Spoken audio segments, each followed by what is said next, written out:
Une poupée russe, faut que je discute avec ou pas? Non, c'est elle qui va te faire parler en fait. D'accord. Tu sais comment elle s'appelle?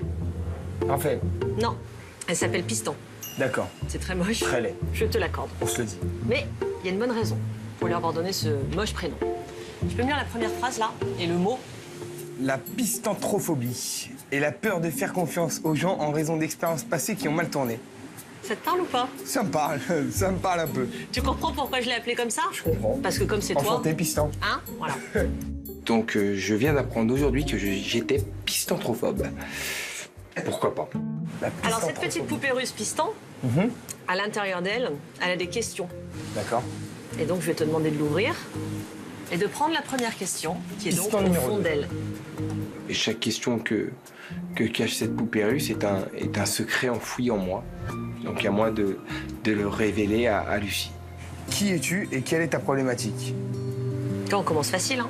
Très facile. Allez. Je suis Raphaël. Ma problématique, c'est que je ne fais confiance à personne dans la vie en général. Ni homme ni femme, hein, c'est ce que tu me Ni disais. homme, ni femme. Ça a toujours été comme ça?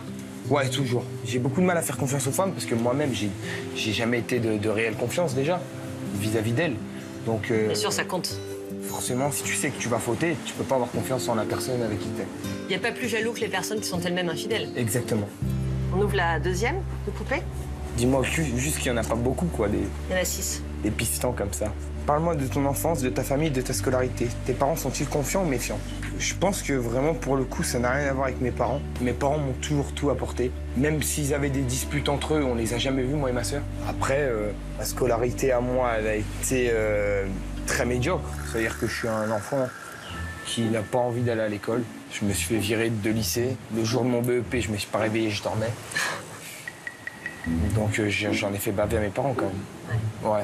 Ouais, à l'école, j'en ai fait baver. Et ton enfance, elle a été quand même plutôt heureuse. Très heureuse. J'ai eu un moment dans ma vie, quand j'avais 7-8 ans, où c'était un peu moins heureux. Pourquoi? J'avais une maladie. Et à 8 ans, je crois, je pesais 20 kilos.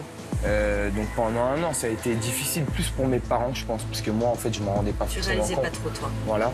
Et après mes 8 ans, à 9 ans, ça s'est réglé. Et après, j'ai vécu une vie super.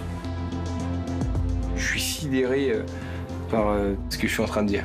Et voilà, je raconte une partie de ma vie, me livrer comme ça, et ça me ressemble pas. On continue? On continue, c'est cette Ouais. petite-là.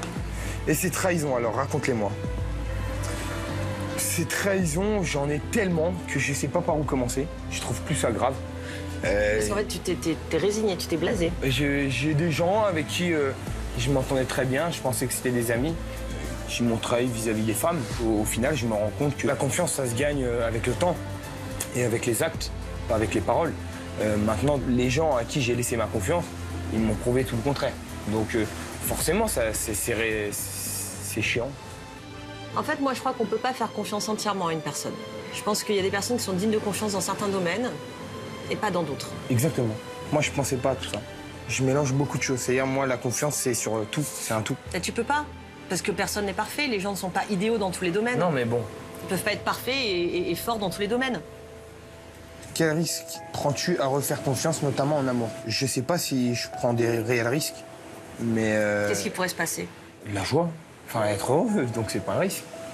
Après, c'est le risque de te tromper encore sur la personne. Mais c'est pas réellement un risque, parce que tu le sauras pas si tu ne le fais pas. J'aime bien cette réponse. Ce coaching-là, il me fait comprendre pas mal de choses. C'est bien le premier coaching où je commence à me dire, OK, j'ai compris pourquoi je suis là. J'ai réussi à lui parler de 2-3 choses qui me tiennent vraiment à cœur. Et ça, c'est un point positif. Et si tu essayais de me dire en quoi les autres, tes proches, sont dignes de confiance, chacun dans son domaine? Ça, c'est ce qu'on disait tout à l'heure. Les gens peuvent pas être parfaits partout. J'en connais des... En tout cas, en amitié, parfait. Ouais. T'as de la chance. Je pense. Ça veut dire que j'ai des amis que... J'habite dans un petit village de 900 personnes. J'ai 3-4 amis où vraiment je sais que je peux y aller tête baissée. Et j'ai confiance en eux comme j'ai confiance en aucune autre personne à part ma famille. Mais avec le temps, tu pourrais apprendre à faire confiance à d'autres personnes, à de nouvelles personnes Bien aussi. sûr, avec le temps, ouais. Je parle de moi. C'est incroyable, j'ai jamais été capable de dire tout ça. Mais voilà, je sais pas, Lucie, elle arrive à t'ouvrir. C'est ouf, hein. La dernière piston. Le mot de la fin. Où est-ce que tu en es vis-à-vis de ta problématique de confiance? Ça va, c'est pas que ça va mieux, c'est que suis allé voir une fille hier, que tu m'as envoyé aller voir, et j'ai pu lui faire confiance. Ah, ça veut dire que tu as affûté ton analyse et qu'au lieu de te mettre un masque en disant quoi qu'il arrive, je ne fais pas confiance, tu as réussi à te dire est-ce qu'elle est digne de confiance? Exactement. Et j'arrive à capter dans son regard qu'elle en est. Voilà. Elle est digne de confiance. Hier, c'est ce qui m'est arrivé. Ça veut dire que c'est une très jolie fille, très sensée, très mature pour son âge. J'ai compris que c'est une fille avec qui je pouvais faire confiance. Après, accorder sa confiance... En fait, voilà, le problème que j'ai, c'est vraiment de me dire que quand j'accorde ma confiance à tout le monde, c'est l'accorder à n'importe qui. Oui, il ne faut pas l'accorder à tout le monde. Encore une fois, il faut faire preuve de discernement. Et c'est ce que j'ai su faire hier. Ouais. Je suis contente. C'est vrai que là, Lucie, elle a été super bonne. J'ai pris plaisir dans le jeu. Vraiment, je m'y attendais pas du tout. Et je peux dire qu'aujourd'hui, j'ai eu une conversation de confiance avec Lucie. Et quelque part, bien sûr que ça me fait avancer. Ça t'a fait du bien de parler de tout ça? Ouais, ça fait du... Bah oui, ça fait du bien. Ce sera le mot de la fin. Merci, Lucie. En sortant du coaching, je comprends exactement ce qu'elle a voulu me faire travailler. Et ça a été, pour la première fois, réellement bénéfique. Et là, je commence à comprendre que voilà, il y a moyen de m'aider dans ma problématique.